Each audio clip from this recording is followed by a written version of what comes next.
قل یا عبادی الذین اسرفوا علی انفسہم لا تقنطوا من رحمت اللہ ان اللہ یغفر الذنوب جميعا انہ هو الغفور الرحیم۔ اس آیت کا معنی کیا ہے؟ اس آیت کا شان نزول کیا ہے؟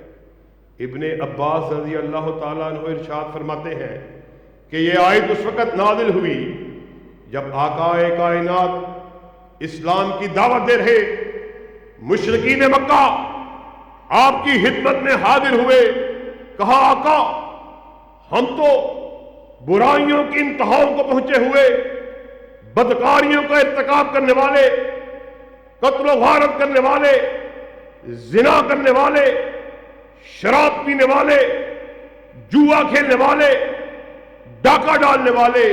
تو آقا کائنات نے ان کو خوشخبری سنائی کہ اے لوگو جو اپنی جانوں پر ظلم کر بیٹھے ہو، آؤ چاہے گناہ کتنا ہی بڑا کیوں نہ ہو، اپنی مغفرت کے، اپنی توبہ کے استغاثے کو اس غفار کے سامنے دائر کرو، اللہ رب العزت تمہارے سارے گناہوں کو معاف کرنے پہ قادر۔